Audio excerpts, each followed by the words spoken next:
My name's Ken Jones. I'm the president of the Niagara Railway Museum in Fort Erie. We're located in the former CNR diesel shop at 21 Warren Street. We come to the show for a promotion for the museum mostly. It's usually a good crowd, good turnout, and it really helps us get our summer and spring programs going.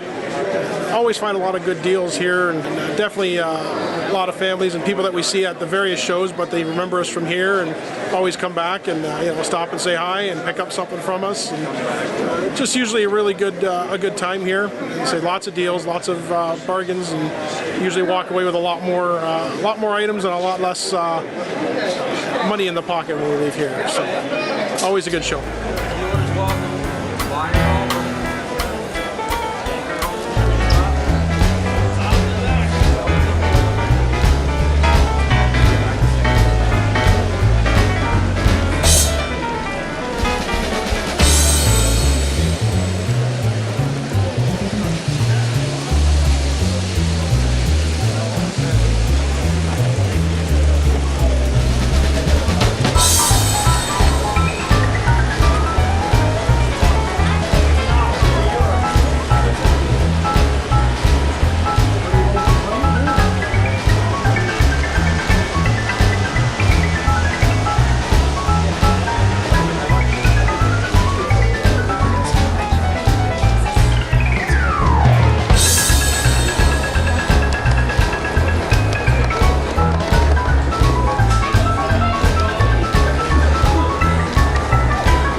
My name's Robin. I'm at the Woodstock Train Show. This is my first time here. I've brought my things from home that I've decided to sell.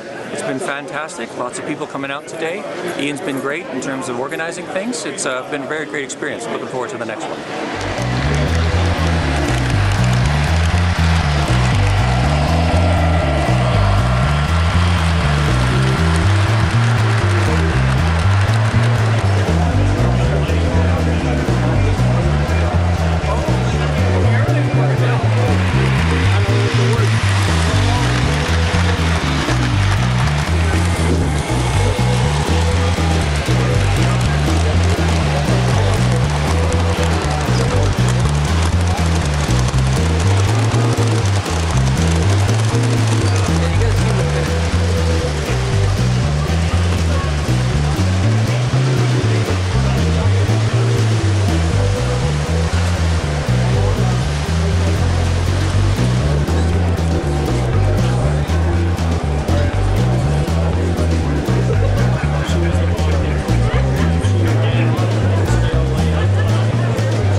Musson. I live in Stratford, Ontario, and I'm a retired teacher. I've been coming to Ian and Jackie's train shows now for upwards of 10 years, and I love the Woodstock show. I never miss it. I'm paring down a huge model railroad collection to something that's sensible, and I find that it's a lot of fun to meet people here. I've made friends here. I have return customers, which is very gratifying. And I've never had a complaint, actually. Ian's always had this really well organized, and I suspect that's because he's married to Jackie, and it's just a good day, despite the driving conditions, which can sometimes be really hairy.